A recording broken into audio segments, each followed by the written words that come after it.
Hey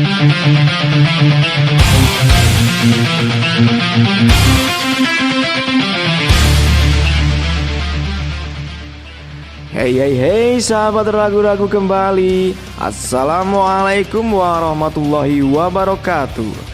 Sejak berdiri pada 15 November 1945, Korps Marinir TNI Angkatan Laut telah menjadi idola banyak orang, bahkan sampai saat ini. Korps ini menjadi andalan pada garda terdepan untuk merebut dan mempertahankan pantai yang dikuasai oleh musuh. Lalu, sekeras apakah pendidikan untuk masuk Korps Marinir sehingga menjadi seperti saat ini? Simak terus videonya, jangan sampai kalian terdampar dalam hamparan pikiran yang tak terarah. Tahapan yang harus dilewati para calon marinir ini terdiri dari 1. Tahap komando, tahap laut, tahap hutan, tahap gerilya lawan gerilya, dan tahap lintas medan. Untuk calon bintara dan tamtama Korps Marinir, setelah melewati tahap pendidikan dasar kemiliteran selama 3 bulan di Komando Pendidikan TNI AL Surabaya, sekitar 30% di antara para calon terpilih masuk kejuruan Korps Marinir segera dikirim ke Komando Pendidikan Korps Marinir di Gunung Sari, Surabaya. Di Kodikmar inilah para calon marinir akan dihadapkan pada model pendidikan khas komando yang terkenal keras dan tanpa kompromi. Dan di sini pula lah mereka harus memilih antara 2 pilihan, mundur atau maju menjadi marinir. Pendidikan ini diawali dengan sebuah tahap yang dikenal dengan masa orientasi atau pekan orientasi. Pada tahap ini mereka harus melewati beberapa problem yang semuanya difokuskan untuk menguji kesiapan mental, disiplin, ketahanan fisik maupun intelijensi mereka. Mereka harus rela tidur di tempat yang tidak semestinya, baik itu di pohon, di sungai maupun di rawa-rawa.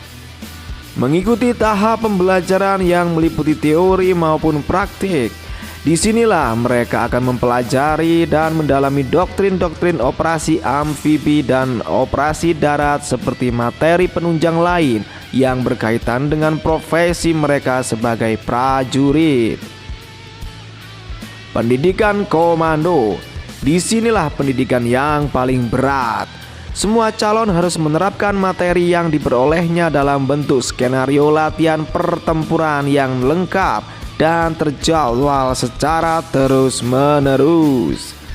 Semua siswa harus mampu melaksanakan jalan kaki sejauh 400 km dari Banyuwangi sampai ke Surabaya. Mereka melewati berbagai bentuk medan seperti pegunungan, lembah, jurang, medan berbatu dan berpasir dengan memotong 4 gunung, yaitu Pegunungan Ijen, Argopuro, Tengger, dan Bromo. Setelah tahap ini terlewati, semua siswa harus mengikuti latihan pendaratan amfibi.